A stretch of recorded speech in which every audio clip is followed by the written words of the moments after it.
Hey everybody, Sean here, Nerd Dad Extraordinaire. And seeing as my next term starts in 2 days, I figured that I should make a video kind of recapping my first term as well as talking about my plan for next term. So let's just jump right into it.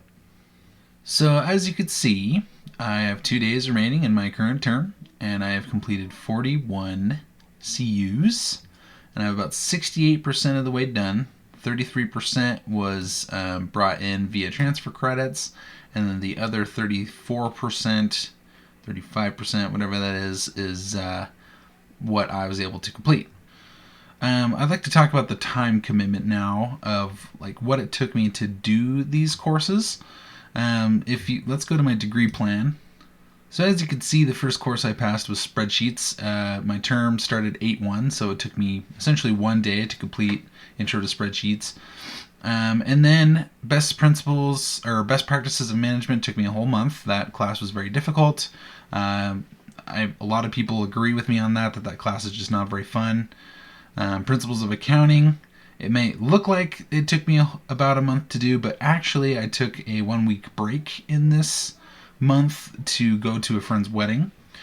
Then as you can see, the classes just kind of go 10, 12, 7, 13. The PA courses I kind of did all together, so they kind of pass like sequentially, basically all together. Financial accounting only took me 5 days. Taxation 1 only took me a little while, but that's because I took a break during the holidays, and then after Taxation 1, I told my mentor that I wanted to take a break after that as well. So I've been on an extended break since 1/9. I could have fit another course in there, maybe 2, but I didn't want to, is basically what it comes down to. All in all, I really enjoyed this term.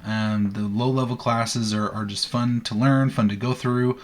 I learned some things from some of the classes. Some things were more like common sense, such as like the emotional and cultural intelligence. Like that felt more common sense to me, like treating people well should be the basics, but that's kind of more of like a high-level psychological approach to it. Anyway, I really enjoyed the courses, and I really enjoyed the term. I wanted to transition into talking about like the cost savings of WGU. I think some people don't really get the whole picture of it. So let's just start from the top here.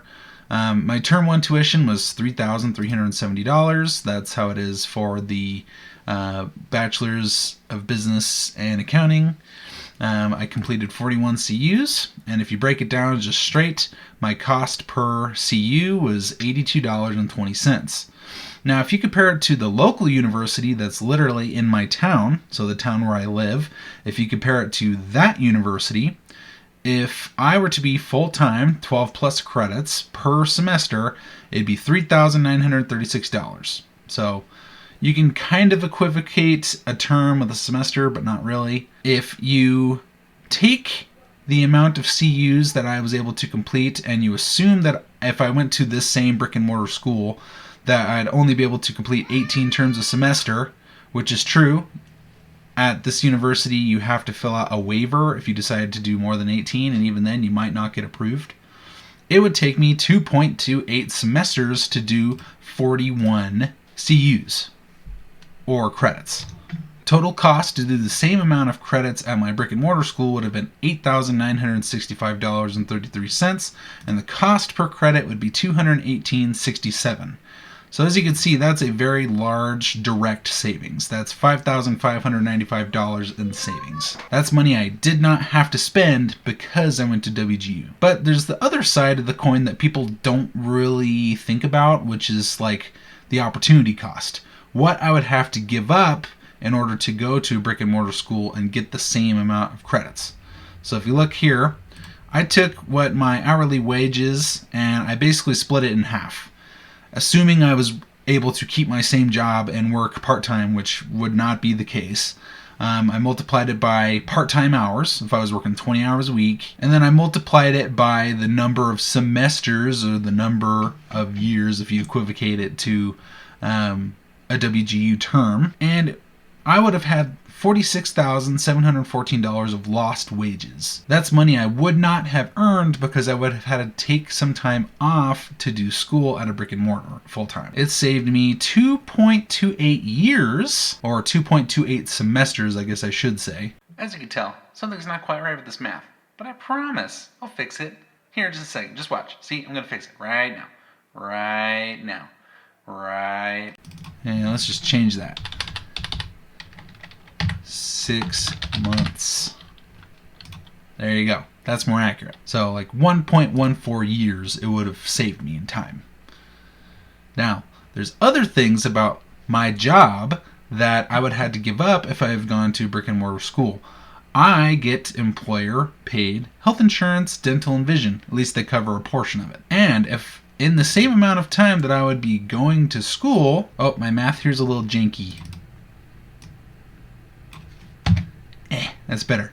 Okay, to cover me for about a year and a quarter for my employer health, dental, and vision, I would be missing out on the value of about $17,913.09, which a lot of people don't think about that, but your employer covers a portion of your health, dental, and vision insurance.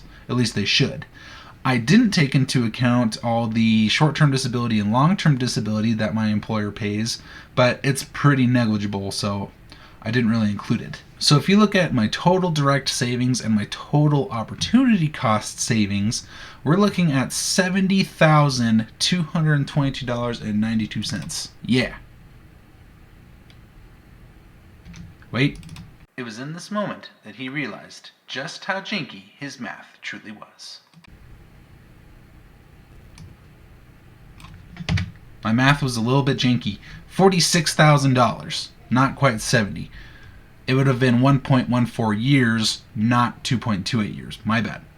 But still, $46,000, almost $47,000, that is a hefty savings. That's money I either didn't have to spend or value that I would have lost, assuming that I attended the same brick and mortar school. And that is the power of WGU. That is what you are able to save. I'm still able to work full time and support my family the same that I would normally, while also being able to attend school in my own time, and I could do courses at my own pace, which is as fast as I want. Some people hear the term at your own pace and think, oh, I can go as slow as I want. But really it means you can go as fast as you want. So really just keep that in perspective. Okay, so that was my term 1. That was what I was able to complete, and that was my monetary savings and value that I was able to maintain by going to WGU. Now I'd like to talk about my term 2 plan and kind of show you guys what I'm thinking. So this is my little spreadsheet that I whipped up here. Let's make it a little bigger. Bigger! More! More!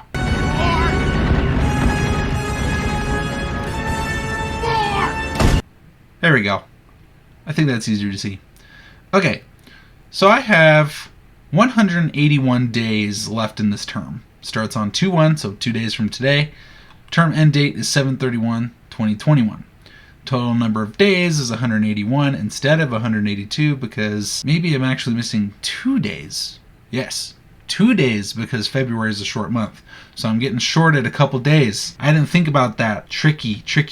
I guess that's the problem with having a term go through February, but I mean, you're going to one way or the other. So if we look at the straight math, I have 13 or 14 days, mostly 14 days to get this term done. That is, I have 14 days per course to get each course done. So 2 weeks, and then I've also calculated my target date complete. So these are the dates in which, if I were to stick to this schedule religiously, I should have the courses done. But you know, knowing some of these courses, I'm going to get them done faster, which is going to save me time. My goal for this next term is to go faster. I've decided that at the end of this term, whenever I finish, I'm planning on going on for my master's degree in accounting.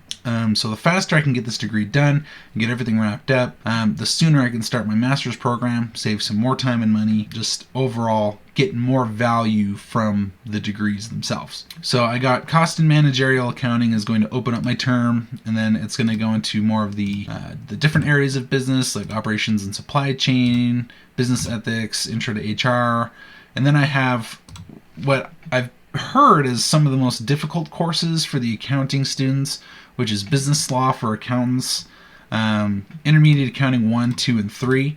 These courses all have 2 OAs. So they test you on one half of the course and then they test you on the other half. So I don't know what that's going to look like.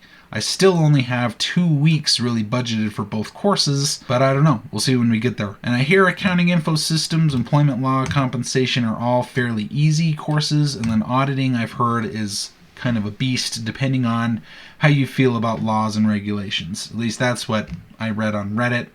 We all know to take what Reddit says with a grain of salt. Then I'm going to put in my complete dates here, and I'm going to eventually calculate out how many days I saved completing the courses when I did. And then when I do my term 2 recap, this is where we'll see kind of the value. I'll do the same kind of math calculations I did for my term 1 cost savings, and I think we'll see some good value there. And then I'll do like a whole degree summary when I finish the degree. So just a reminder that this video series is for information purposes. I want people who are looking into the WGU accounting program, who are wondering if it has value, if they should go into it or not. That is the whole purpose of all my videos. So that's the whole purpose. I'm also going to do a video. My boss told me that he is going to try and get me a raise when I finish my bachelor's degree. I'm going to do a increase in compensation video that talks about the cost versus what I'm receiving in like a pay raise and the ROI for the degree, just to show that there is an ROI for WGU. So I really hope that someone gets value out of it, and I really hope that someone can make a informed decision for them based on my videos. So that's all I have for this one, guys. As always, if you have any questions, reach out to me. I'd be happy to help. I hope that these videos help you make good decisions for you. I hope that you get value from the videos. That's the main purpose of why I'm doing this. This Nerd Dad is out of here, and I will see you next time.